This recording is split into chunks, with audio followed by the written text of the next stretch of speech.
Hey guys, hey, we're going to do just a short video on caulking the joints of these logs behind us. All right, I wanted to talk just for a minute about backer rod or like a bond breaker. That backer rod behind it allows that caulk to still be very flexible. Now, on a joint like this, there's almost no room in that joint. I mean, these logs, when they were put together, they were touching. So all we have is just a little kind of drip edge to caulk against. So we really don't have room to put a piece of backer rod behind that. Now, someone may argue that, well, put a piece of tape behind it. Tape can be used as a bond breaker. We do use tape plenty of times as a bond breaker. We're trying to keep these joints as small as we can. And someone may argue that, well, you're risking possibly that the caulking may break prematurely. Well, possibly, but this building has been here for over 8 years, maybe 10 years even. Your most settling in the building is going to take place in the first 2 years. It will settle out for about 6 years, but the first 2, when you turn on that heat, that's when it's moving, it's popping, it's settling, it's doing all those things.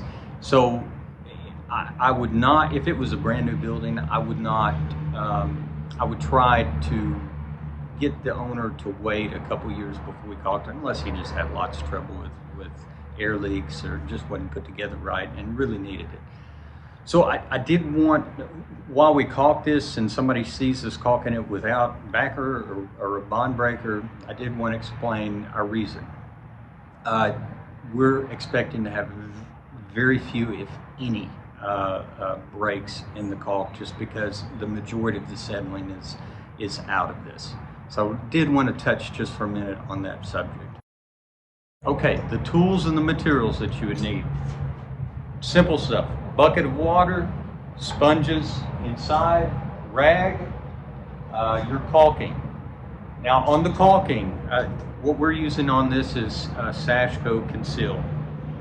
There's other brands out there that we use plenty, but this one will be Sashco Conceal. The color we're going to use is red tone. Now this is a 30-ounce tube. You can get these in individual tubes. You can buy them in a pack of 10. You can buy them in buckets. You can get them in the small tubes. If we were going to do a lot of caulking, we'd be buying them in buckets. If we were doing a lot of caulking, we might even run it through a pump. But for this, we're going to be using just a 30-ounce caulk gun with the 30-ounce tubes. And water bottle, just water. All right, now you can use knives.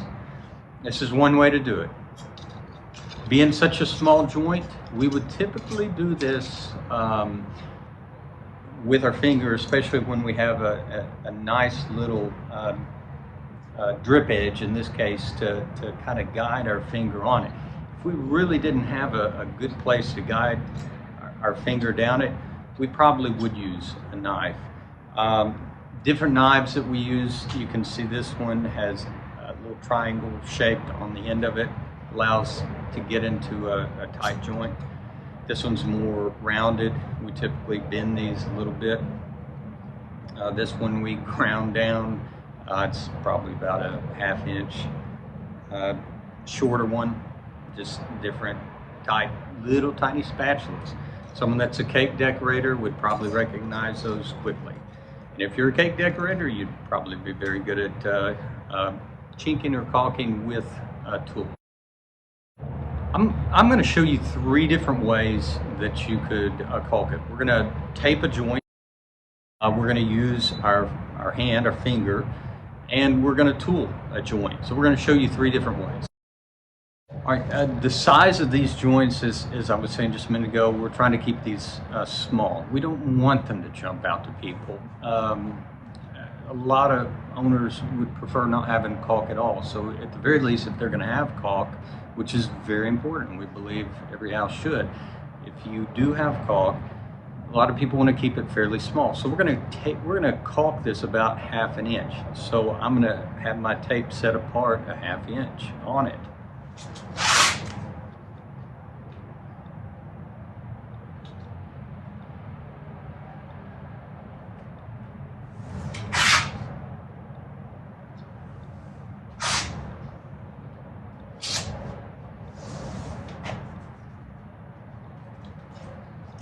You can even put a little piece at the end if you're afraid of making a mess.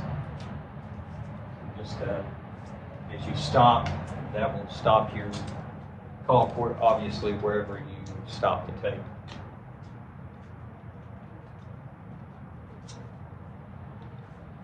All right, so my lower piece, my upper piece, I'm going to have right on this joint because I want my caulk to adhere on this lip and behind it, it's going to adhere. This would be where your backer rod would go if there was room for backer rod.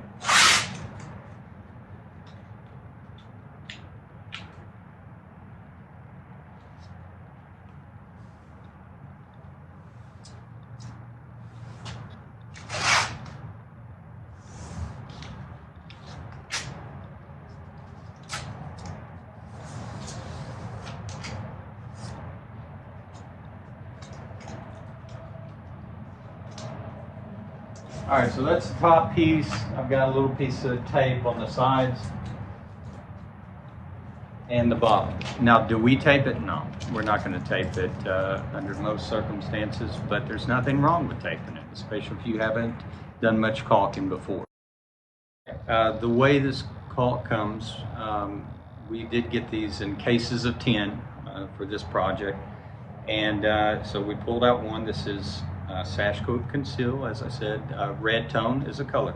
Now it comes like this, has a little nozzle on the end with threads, and then this is sealed. So you don't stick anything in to break the seal. What you do is you cut off the top without cutting yourself, and you can see the caulk inside there. Cut your nozzle how you want it. Do this over here. So I want my nozzle. I don't want a real big joint, and so I'm going to keep it very small on my cut. Next, all you do is screw that on, and you're ready to go. All right, so our 30-ounce caulk gun, 30-ounce tube of caulk, we're going to put in there, load it just till it gets tight, and we're ready to start. How about this? This one I will tool. This one we've got the tape, and this one I will use my finger on it. One last thing, should be obvious, but it isn't always obvious. You want this wall to be clean. Whatever you're caulking, whether you're staining, doing anything to it, if you're putting product on it, clean the structure first, and go up to it, scratch it with your fingers. Is something coming off? If it is, you don't want to be caulking over that. And we'd have to talk to you individually or do another video on how to prep a wall for stain, for caulk, for anything. So I'm going to go ahead and caulk these 3 lines right now.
All right. Sometimes you might want to pull back just a little bit, and it'll help it from continuing to come out the end. Sometimes it'll come out anyways if it gets on a hot day. You're going to be in the way on doing some of this, but hopefully you can see. The knife that I've decided to use is going to be this triangular one. It's going to fit in the joint best. So we'll start on the top. As I said, we'll use a knife on the first one. And I spray each of these with water first, just a little bit of water to keep it moist. And if I'm using my knife, I do not want it sticking to the knife. If it starts sticking, I clean it with water or rag, and I might mist it again.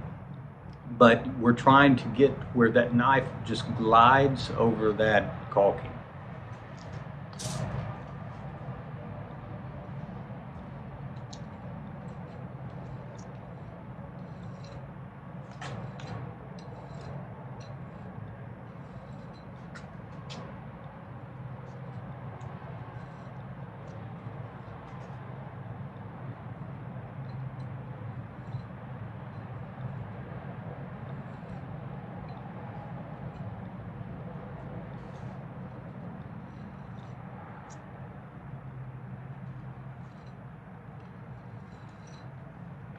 All right, so with the knife,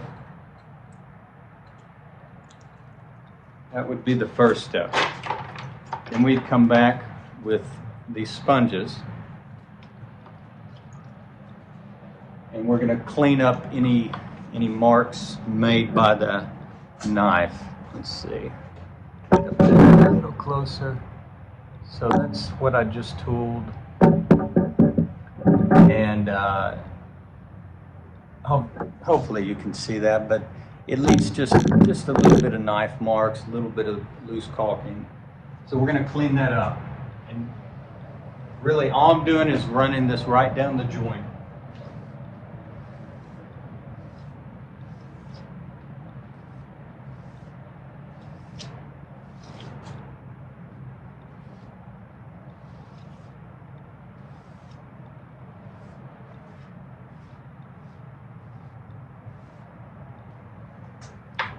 So that's basically it on the knife one. And I'm going to take my rag and clean up any drips that are there. If they dry and they have just a little residue of caulk in it, you're going to see it when the sun hits it.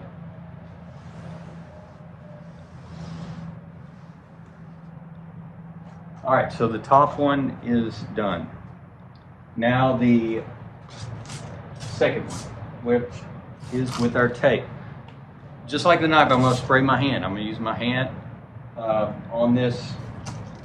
Well, I say that you could use a knife again, or you could use your finger on it. If you use your finger, just don't stick it down in there and pull everything out, because then it doesn't do any good. And you spend money and time, and you hardly have any caulk in there. So we're not trying to dig it out. We're still trying to push it with our finger. You are going to take a little bit out, but you're not trying to take much out. So if we did want to use a knife, let me get that knife out again. We could. So half of this, I'll do this and you can see. We're just pushing this down so it goes down to our tape. And it's a little dirty. I'm going to clean it. Hit it with just a little water. So that would be on the knife. If I use my finger, I wet my hand. You can see this, but come through and just kind of glide my, I could use this finger, I could use my thumb. I'm not trying to dig it out. I'm just trying to smooth it, more or less, is what I'm doing.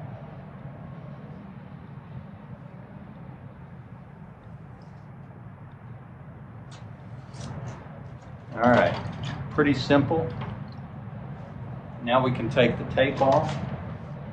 Nope, use a sponge. I'd still go ahead and use the sponge on it, even though it's pretty smooth. That's good enough. We're going to use a sponge one more time when we take the tape off. So take that tape off. Do not leave that tape on very long, or that caulking will skim over and dry, and it'll be a mess. It'll kind of dry on that tape and just not pull off well, and you'll have to redo that joint. So if you're taping it, I'd do 1 or 2 joints at a time. Don't do very many. Don't do like a whole wall and go back and expect it to work, because it's going to skim over and look really messy. All right, so nice clean line. Get that tape out of the way, get my hands clean. Now, I'm going to see if you can see this. I don't know if you can. But the only thing is, with that tape, you're going to have just a little edge on it. So you can see that. Yeah, I think you can see that. There's just a little edge on that bottom with that tape. There's nothing wrong with that. You could keep it just like that. What I would do is I would again take those sponges, great pieces, great tools, disposable tools, and cheap, but missed it again. Take that sponge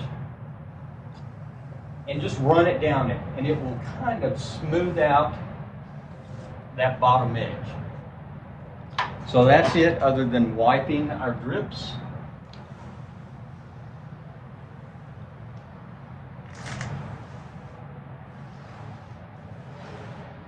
So that's 2 down, 1 to go. All right, this last one, I'm going to use my finger.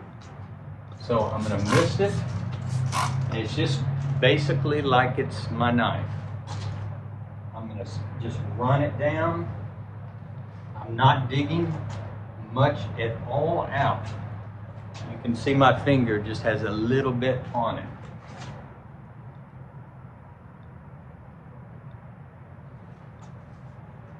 All right, so that's it. Clean, fast, and then I'm going to go back over it with the sponge. You can see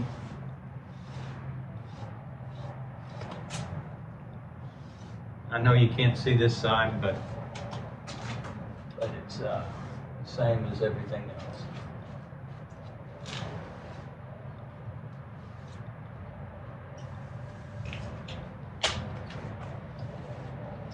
All right, that's it.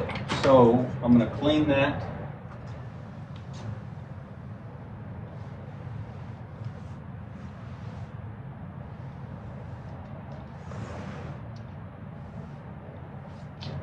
And now we've got our 3 different ways to caulk. Someone else may have another one, but these are the 3 that I know. We see if it's starting to get dark a little bit, but here's the one we tooled. Second one is the one we taped up there. And the third one is the one we did by hand or finger. So that's the different ways to caulk that we know of. If you have any questions, feel free to ask. If we can help in any way, we will. Hey guys, if you enjoyed this video and would like to see more, please hit that subscribe button. Also, check us out at loghomeresources.com, where you'll find a lot more information just like this to help you with your log home. Thank you.